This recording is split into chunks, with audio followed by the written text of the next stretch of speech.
Мы уже знакомили наших слушателей с главврачом Рыбнослободского района Республики Татарстан Ильнасом Ахмадеевым.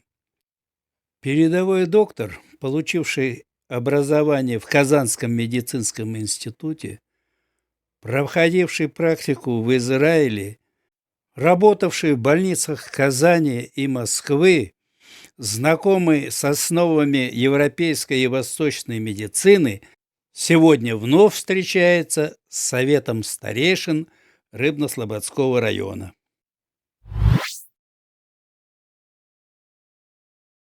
От этой патологии умирает достаточно большое количество людей, которые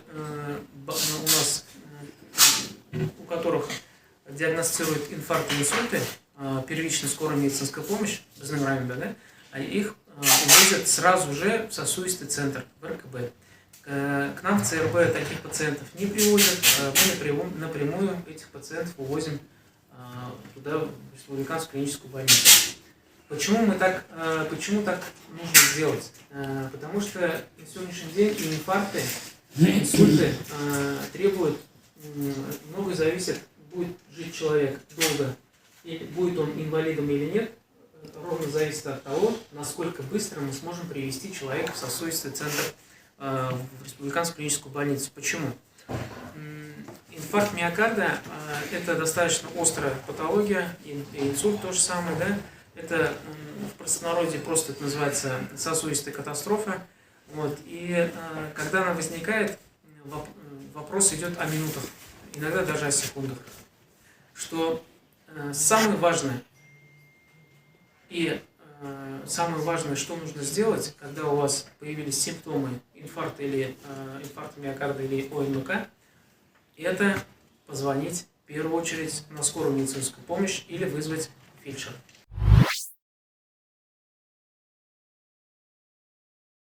При инфаркте симптомы характерные одни и те же. Это боль за грудиной, она может быть давящего характера, жгучего характера, колющего характера.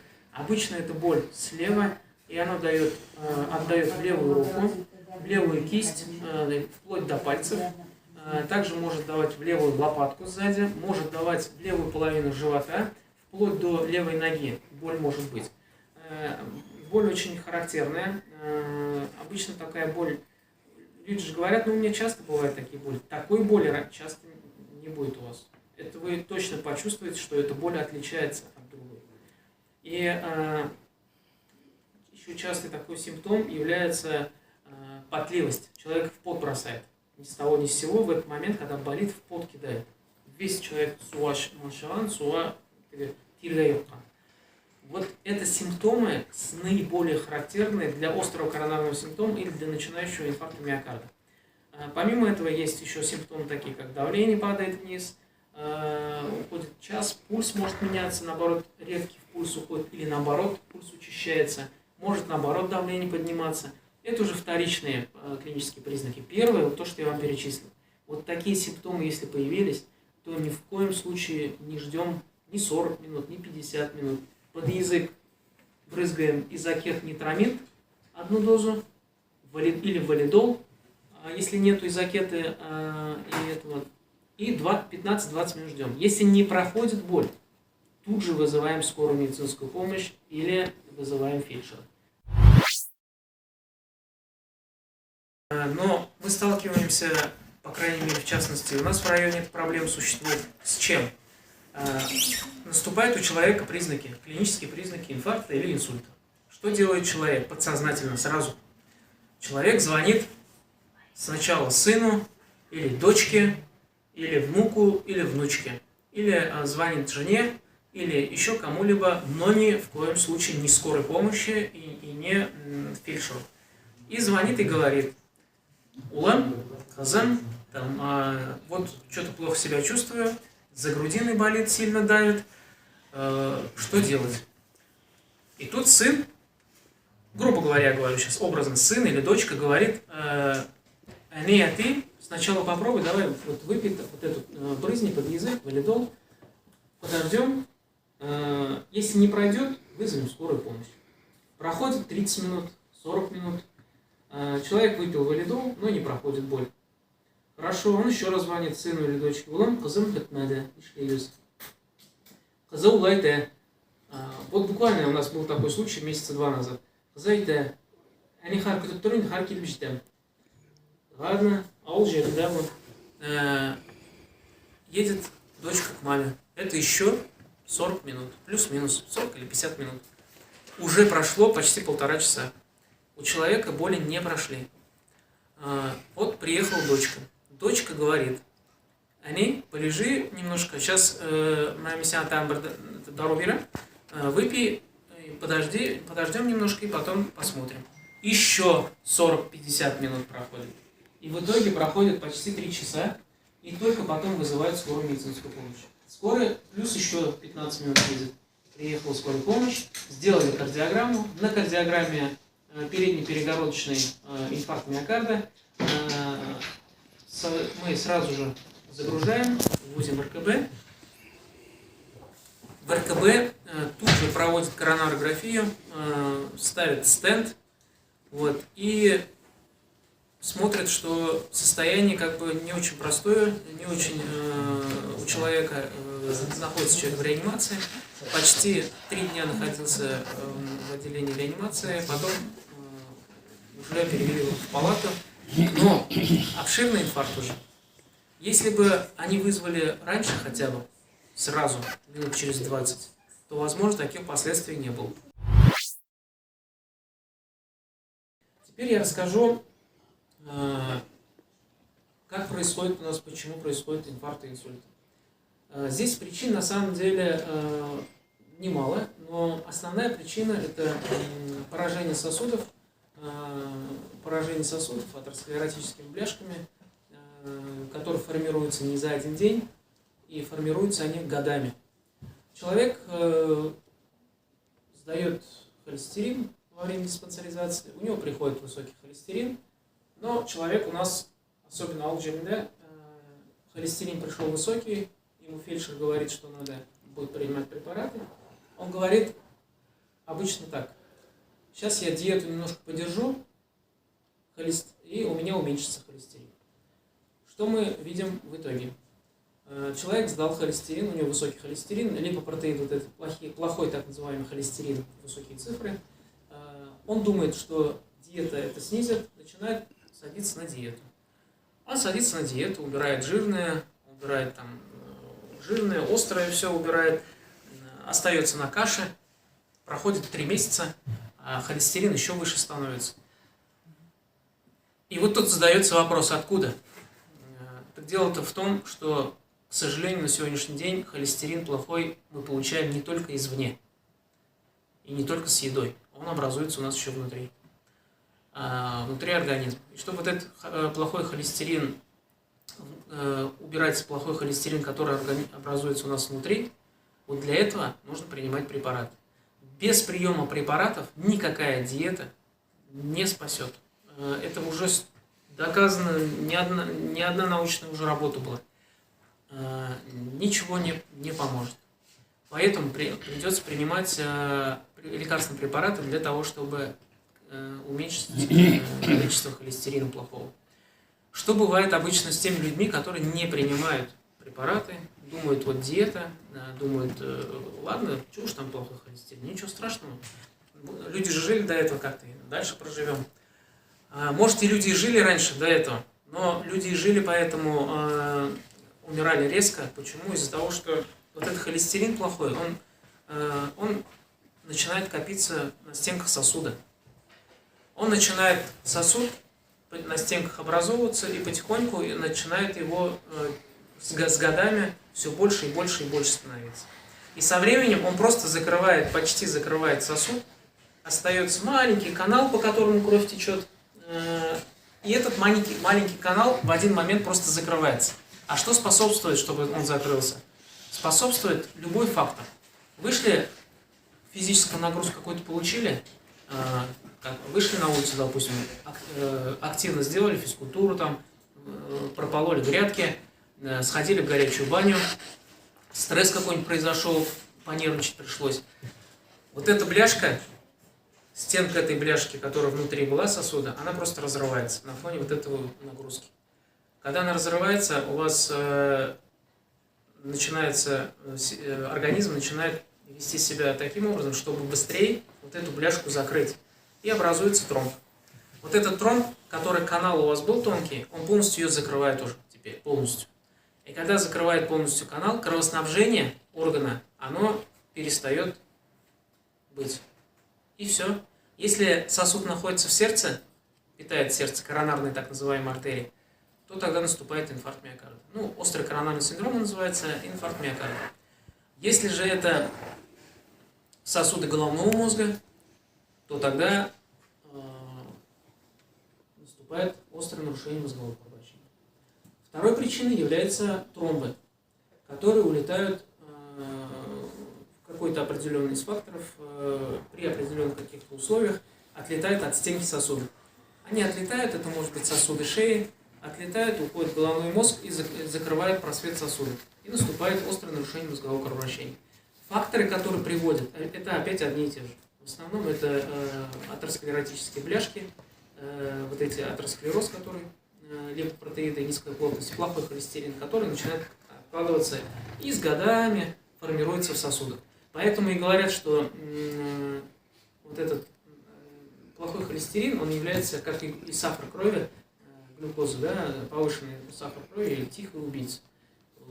Он потихоньку разъедает организм, а потом со временем дает о себе знать. Поэтому и очень важно, если есть холестерин плохой, его обязательно нужно контролировать. Если вы контролируете и держите его на тех показателях, которые положены у вашей нормы, да, то человек спокойно живет и без инфаркта, без инсульта может прожить долгую счастливую жизнь. Но если холестерин не контролировать, если глюкозу крови не контролировать, это потом приводит к таким, к сожалению, последствиям не очень хорошим. И приводит вот к этим катастрофам сосудистым. И здесь очень важно понимать две вещи. Что первое, это соблюдение диеты, это однозначно. Внешний холестерин, чтобы не поступал. Внешний холестерин поступает, плохой холестерин в основном у нас содержится в жирных продуктах. Это сало, это сало, получается, свинина. Также оно содержится в большом количестве в мясе крупного рогатого скота. Мало холестерина плохого это в индейке и в конине. Вот это мясо, оно считается, мясо конины и мясо индейки считается самым здоровым в плане холестерина. Самое нехорошее мясо это КРС, крупный рогатый скот и свинина. Вот там содержится самое большое количество так называемого плохого холестерина. Также плохой холестерин содержится в маргарине, в сливочном масле в большом количестве и содержится в майонезах. Вообще майонезы на сегодняшний день, майонез, маргарин, мало где найдете вы в хорошем качестве. Раньше, в советские времена, мне папа рассказывал, маргарин, то, что они ели, и то, что сейчас они едят, это две разные абсолютно два маргарина. Майонез то же самое. Что они раньше ели, это майонез, и что сейчас майонез, это абсолютно два разных продукта. И, соответственно, ненасыщенных жиров, вот этих, их очень много в этом маргарине, который сейчас продают, в сливочном масле, в майонезе и в большом количестве. Но совсем принимать, я не говорю, что их нельзя совсем употреблять в пищу. Это не получится сделать, потому что все равно вы в пищу отчасти попадает у вас и маргарин, и майонез может попадать. Но не увлекаться. Увлекаться ни в коем случае нельзя. Особенно нельзя увлекаться жирной едой, попивая после этого холодную воду. Или воду в большом количестве вообще. Вообще, после того, как вы кушаете, еду употребляете, всегда должна быть пауза между напитками и едой.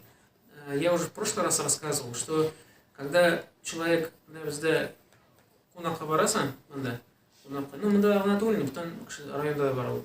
Қонаққа барасың, ашыларда, аш, бульон, второй берет сама, бәрәңге, допустим, там, грубо говоря, бәрәңге, ит, шундан соң сразу Шей хуялар, шей сейчас. Что мы получаем в итоге, когда вот так мы кушаем, употребляем еду?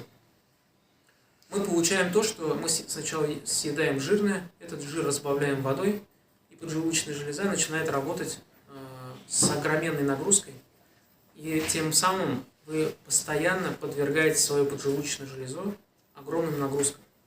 И у вас поджелудочная железа никогда не скажет вам за это спасибо, и всегда будет выделять очень много ферментов, которые потом могут впоследствии приводить к панкреатитам, к острому панкреатиту с нехорошими последствиями. Поэтому поели, 20 минут, делаете перерыв, после этого нахотляем чай сейчас. Сейчас чай сейчас пьете воду. А еще плохо, когда кушают, и после этого запивают газированной водой. Минеральной, без разницы, минеральной, газированной водой. Нельзя ни в коем случае этого делать. Это очень опасно. По многим параметрам это очень опасно, и это нельзя делать. Также плохой холестерин, помимо молочки, оно может содержаться в большом количестве. Вот жир есть у курицы, куриный жир. Вот жирный бульон, который готовят на куриный жирный бульон. Первый бульон, он самый жирный. И вот там содержится тоже большое количество жирных кислот и содержится холестерин, плохой холестерин. Поэтому, вот допустим, в Казахстане, там как делают, куриный бульон берут, первый этот всегда убирают. И уже употребляют второй бульон, который после того, как сцедили или убрали первый, чапатно, и употребляют его в еду. Поэтому это очень важно. Это важно понимать, когда мы думаем, что наш организм съест все, что ему туда кортесом, он съест все. Но это для вас будет иметь нехорошие последствия.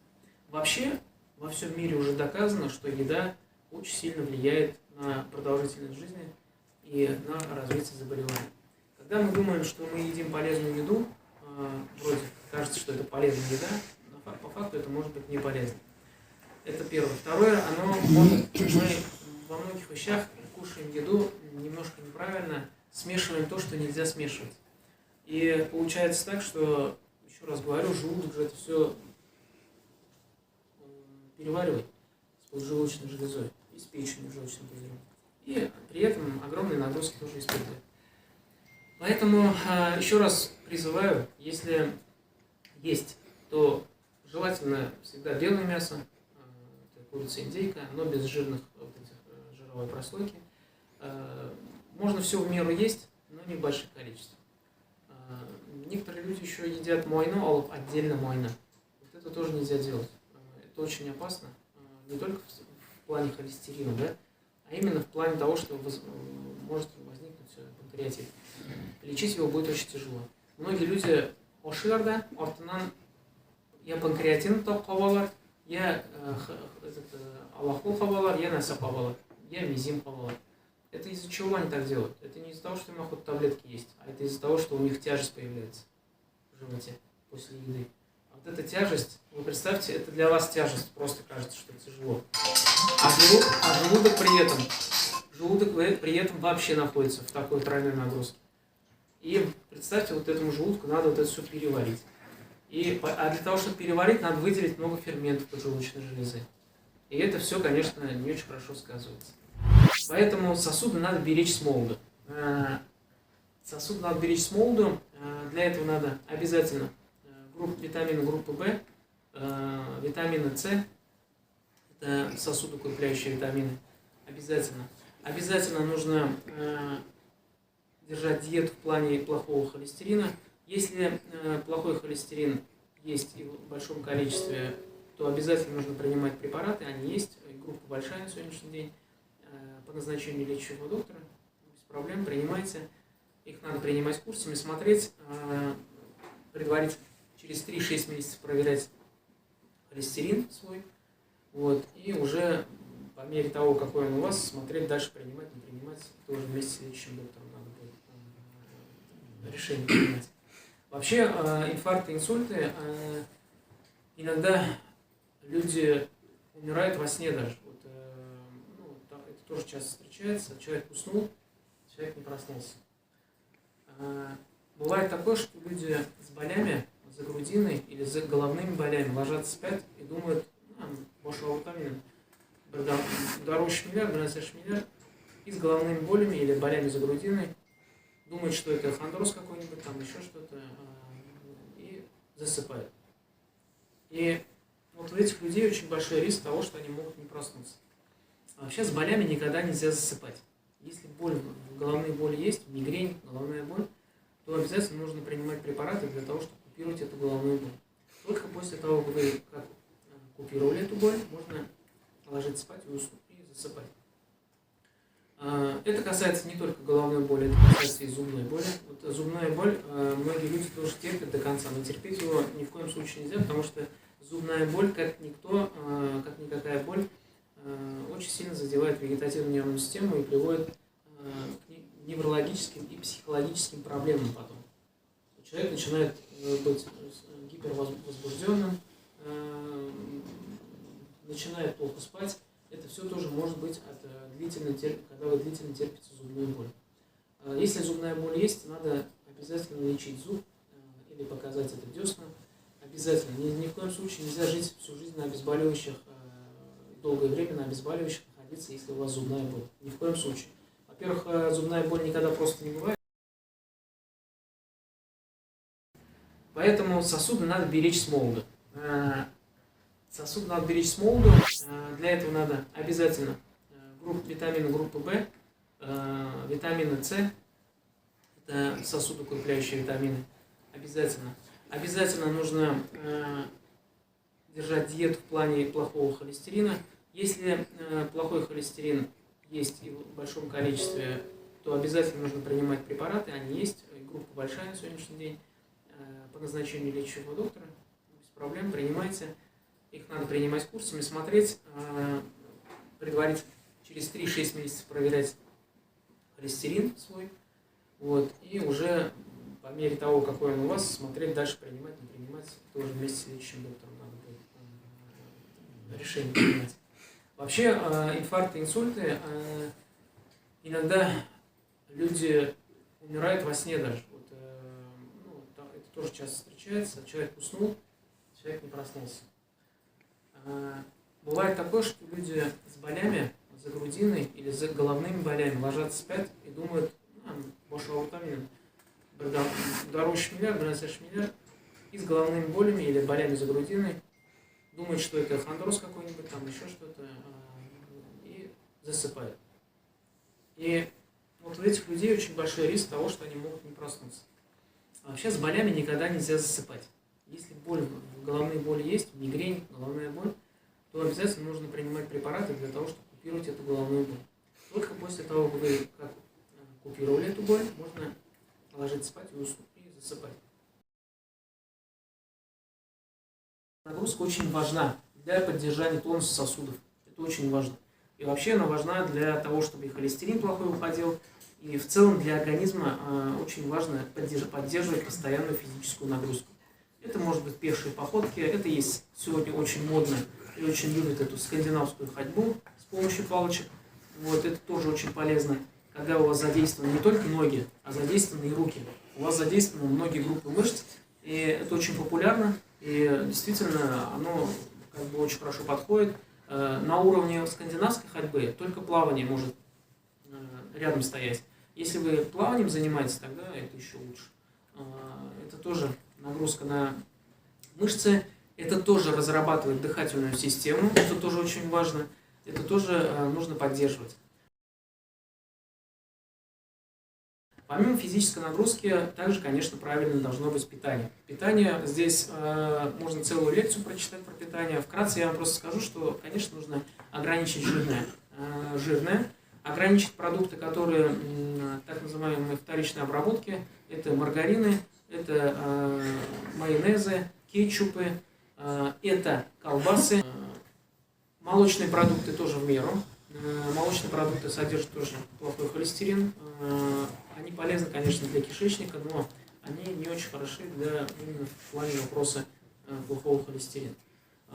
Помимо молочных продуктов, также газированные напитки убираем сразу же. Помимо этого, стараемся употреблять в пищу то, что содержит меньшее количество сахара. Чистый сахар то же самое. Сахарозаменитель у нас есть, который можно добавлять в чай или там куда-то еще. Стараться вообще лучше всего пить просто воду. Из всех напитков самое полезное это обычная вода. Теплая, не холодная, не горячая, а именно теплая вода. Чай вы можете тоже использовать, но чай лучше использовать не пакетированный, который можно заварить в чайнике. И его надо использовать. А вообще китайцы заваривают чай несколько раз. Они никогда не пьют заварку с первого раза. Они заваривают, прежде чем пить чай, 3 или 4 раза чай. Его заваривают и потом только начинают пить чай. Почему так они делают? Они никогда, вот у нас заварили один раз чай, потом выкидывают этот чай. Зачем? Листья только-только раскрылись. Фитоциды только-только вышли. Закончился у вас там заварка, налейте туда вы еще кипяток. Пейте его спокойно. Китайцы вообще удивлены, когда вот так делают. Когда заварку, первую заварку залили, потом его обновляют зачем-то. Зачем? Наоборот, с первой заваркой все плохое выходит. На второй, третий раз только чай раскрывается. Сама заварка раскрывается. Если это хороший чай. Если это пакетированный, это вопросов нет. Один пакетик нельзя заваривать несколько раз. Это другой вопрос. А чай настоящий, листовой, его надо пить, именно заваривать несколько раз. Вот, соответственно, это будет правильно. Китайцы еще также не понимают, когда пьют чай и его пьют с молоком. Они не понимают, потому что молоко и чай это несовместимые по сути вещи. Они не должны быть в одной этой. Молоко никак не подходит к чаю, никак чай не подходит к молоку. Это просто издержки того, что у нас это принято, у нас это давно пришло так, мы так пьем. Если вам это как бы комфортно, пейте без проблем. Но обычно это несовместимая вещь. Плюс вода, да, вот про воду говорю, в день примерно надо, если у вас нет хронической сердечной недостаточности, надо обязательно пить воду не менее 1,5 литра. Обычной воды. Чай не считается за воду, я вам сразу говорю. Чай это напиток. Да, это напиток, это еда. А вода это вода. Она должна быть прозрачной, чистой, питьевой, без газа. Вот эту воду надо не менее 1,5 литра выпивать. Если у вас нет хронической сердечной недостаточности и нет заболеваний почек. Если это есть, это будет большая нагрузка. Также в плане диеты здесь очень важно, есть правильные продукты, так называемые, которые мы считаем правильными. Я не знаю, что они условно все правильные, неправильные. Но правильным, который снижает уровень холестерина в организме, на сегодняшний день очень хороший, это овсянка. Овсяная каша – это действительно доказанный продукт, который обладает способностью снижать уровень плохого холестерина. Каша овсянки, из овсянки, пожалуйста, в любом количестве употребляйте без проблем. Также плохой холестерин мало содержится это в рыбе, не в жирной рыбе. В жирной рыбе его много, а вот где нет жира, где меньше жира, рыбу можете использовать любую. Вареную, там, поджарить можете рыбу, употреблять без проблем. Рыбу можно. Вообще рыба очень полезная, очень полезный продукт. Не только в плане содержания холестерина, а в плане именно содержания поливитаминов. Там большое количество витаминов, микроэлементов, которые полезны для организма.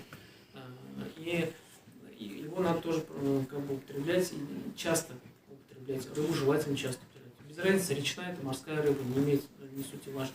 Единственное, жирное относится у нас это сом, действительно жирная рыба, которую его надо ограниченно есть саму, потому что там тоже много ненасыщенных жирных кислот.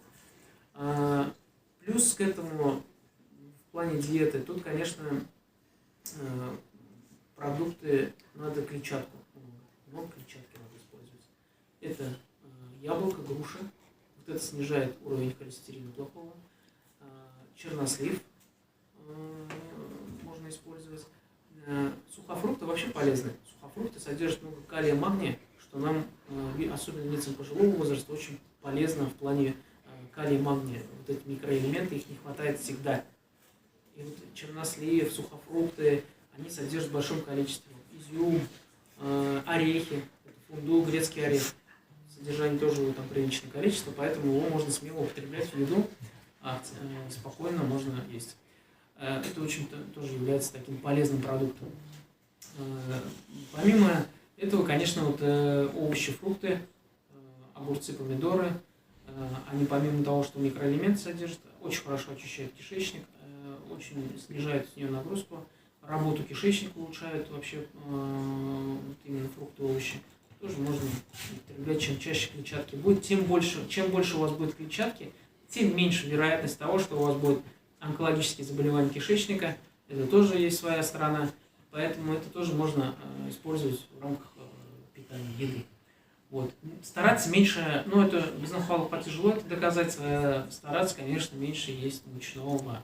Мучное – это то, что резко тормозит пищеварение, это то, что дает очень сильную нагрузку на пищеварение, и мучное, конечно, надо максимально стараться ограничить. Хлебцы. Вот на сегодняшний день хлебцы очень полезная штука, очень полезная еда. Его разные разновидности продают, он не такой дорогой. И хлебцы это лучше, чем вот один этот хлебцы, если используете один этот, да, он заменяет у вас 2 или 3 кусочка хлеба. Вот его вы можете спокойно есть. Нагрузка будет в разы меньше, и пользы будет больше. Он, во-первых, кишечник лучше раскручивает и разрабатывает, и просто для нагрузки он намного лучше. Поэтому хлебцы можно использовать спокойно в еде без проблем. Так, в плане еще профилактики. Я активную нагрузку сказал, питание сказал. Самое важное, конечно, здесь я как главный врач и как в целом говорю, что очень важно проходить профилактические мероприятия, диспансеризацию. Я уже об этом в прошлый раз говорил. Что есть наследственный так называемый фактор, когда это и курение, и алкоголь даже может быть, да, пьют много, но они живут достаточно неплохо. Но это, к сожалению, единичные случаи. Это не общая популяция. Почему? Потому что единичные случаи имеют геном своеобразный. Если у тебя геном не подвержен мутациям, если у тебя твоя генетика всегда в одном равновесии, то тогда ты живешь долго, даже несмотря на факторы. Почему? Потому что против этих факторов работает генетика твоя. И она срабатывает и борется с этими факторами. А есть люди, которые всю жизнь не курили и не пили, но прожили всего 50 лет. Это тоже вопрос генома. Почему? Потому что наследственный фактор, генетический фактор включает более быстрый апоптоз. То есть апоптоз это называется, когда клетка умирает. Запрограммировано на быструю смерть клетки. Вот у этих людей, хоть ты не пей, хоть ты не этот, но у тебя если заложено наследственным фактором геном, что ты проживешь 62 года, если влияние извне не будет совсем сильного, там, ДТП или еще что-то, то ты проживешь эти 62 года. А потом у тебя... Извините, Крамаров уехал в Голливуд. Как он за здоровьем следил? Таких людей, наверное, вообще на планете нет. Да, и он умер вот, очень рано. Он тоже не пил. Все думали, что он, ну, по сюжету же он всегда употребляющий, все думали, что он пьющий. Он по факту никогда не пил. И он сам же говорил, когда ему предлагали эту роль выпивать, он всегда просил, чтобы туда наливали или воду, или еще что-то, но он никогда не пил. Я поэтому к чему говорю, что фактор вот это алкоголя, когда говорят 150 грамм каждый день пил, и у него все нормально было, это случай единичный. В вашу школу я ходил, Гаишу работал председатель сельхозхимии, вот Мудрец Ильич не даст обмануть. За всю свою жизнь, наверное, бутылки водки не выпил. От цирроза умер. Цирроз – это, к сожалению, то заболевание, которое в 70% приводит алкоголь, а в 30% циррозу приводит не алкоголь, а прием жирной продукции, жирной еды. Это тоже, к сожалению, приводит к циррозу. Холестерин, к сожалению, это же не говорит о том, что если у человека плохой холестерин, он будет кушать. Он может быть худой, но иметь плохой холестерин высокой концентрации. Почему? Еще раз объясню, потому что образуется внутри организма. Но здесь вопрос алкоголя очень сомнительный. Вот люди говорят, что выпью алкоголь, как бы это мне помогает психологически. Но эта разгрузка происходит буквально на час, на два. Когда вы психологически разгружаетесь на 2-3 часа, с утра, когда вы просыпаетесь, проблемы, к сожалению, никуда не деваются. И и они иногда даже бывают проблемы, которые есть, плюс прибавляются еще головные боли или еще состояние не то. К сожалению, вот это вкупе потом приводит к тому, что человек становится, наоборот, подавленным со временем уже, и потом уже садится к алкоголю как к зависимости. Алкоголь на сегодняшний день доказано уже, тысячи, миллион раз, я не знаю, работ очень много существует, что, во-первых, алкоголь качественный сейчас найдете вы крайне. То, что сейчас пьют, это, я не знаю, что это называется. Если можно сейчас купить за 100 рублей вот такую штуку, которую можно выпить, я не знаю, что там в 100 рублях. Нормальный алкоголь не может стоить дешевле 1000 рублей, если он нормальный алкоголь. Он не может стоить дешевле, потому что себестоимость сделать водку из пшеницы и сделать его сортным, это очень большой объем надо сделать, прочистки, фильтра и все это сделать. Раньше были виноводочные у нас заводы, хорошие виноводочные заводы, где делалась тройная, четверная очистка. Но эту тройную, четверную очистку государство само делало за счет своих средств. А сейчас, вы заметите, есть государственные ликероводочные заводы, есть? Их нету. Все это частное. Компании крупные, мелкие. И они просто делают каким образом? Они ведут вместо тройной очистки, делают одинарную очистку. И они тем самым удешевляют саму стоимость алкоголя на выходе. И поэтому я еще раз говорю, то, что сейчас дают алкоголь, это не алкоголь. А вот говорят, самогон лучше пей, чем водку. Самогон, на самом деле, самогон, люди почему пришли к самогону? Потому что в одно время пошло, что самогон, вроде бы ты сам контролируешь, знаешь, что ты там добавляешь, все как бы у тебя хорошо получается. Но поймите правильно, этим самым сам алкоголь, вы же не убираете субстратом. Он все равно попадает. И когда он попадает, есть у нас такой фермент в печени, алкоголь-дегидрогеназа называется.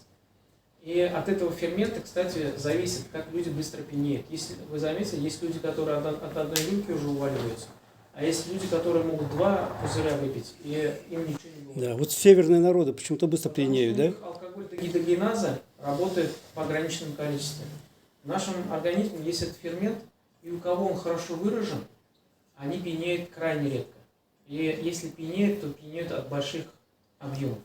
И когда говорят, вот я много съем, я поэтому не пьянею, это все ерунда.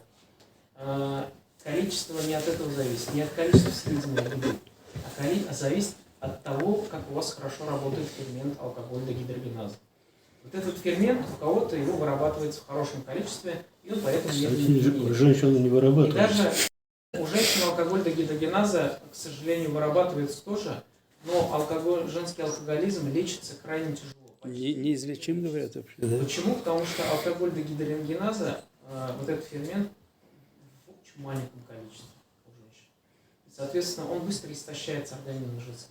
И поэтому очень сильно подсаживаются женщины, и вылечить алкогольную зависимость женщин крайне тяжело, почти невозможно. Поэтому все зависит. У нас в организме, я еще раз говорю, Всевышний создал так, что ничего простого нету, ничего лишнего нету в нашем организме. Вот ничего лишнего нету. Даже когда говорят аппендицит лишний, кто-то говорит там, ничего лишнего нет. Извините, а крайняя плоть? Крайняя плоть, я вам объясню, почему крайняя плоть была создана. Крайняя плоть телом тоже был не просто так создан. Крайняя плоть, оно при рождении сохраняет организм ребенка от бактерий, которые попадают при рождении. И поэтому крайняя плоть при рождении, она очень важна. Если не будет крайней плоти, внутриутробно попадает инфекция, и ребенок, мальчик, может очень сильно заболеть. Соответственно, крайняя плоть очень важна при рождении. Потом, после рождения уже, крайняя плоть особо сильный функционал какой-то не несет за собой. Единственное, что он может защищать при ударах, при этих он может защитить. А так он особо функционал. Ну, человек, получается, вмешивается в творение Всевышнего, да, отрезая плоть. Да. А почему вмешивается? Потому что он ровно нужен тогда, когда ребенок рождается. Когда он уже родился, особо функционал крайней плоти не несет за собой. Крайняя плоть, она только нужна для того, чтобы когда человек рождается, мальчик рождается, он защищал его от попадания инфекции, чтобы потом мальчик не заболел серьезной. А плод девочки как защищается? Вот никак у девочек он уже защищен. Хрупкие, их Всевышний уже заранее защитил. Поэтому за это даже переживать не стоит. И женщина почему живет всегда дольше, чем мужчины по статистике? Это не просто так. Потому что у женщин гормональный статус есть, и он намного выше и намного развит, чем у мужчин. И изначально это был высокодифференцированный, высокоорганизованный организм, который содержит очень сложную схему гормональную, и женщины поэтому очень часто стресс они могут легче переносить за счет вот этих гормонов.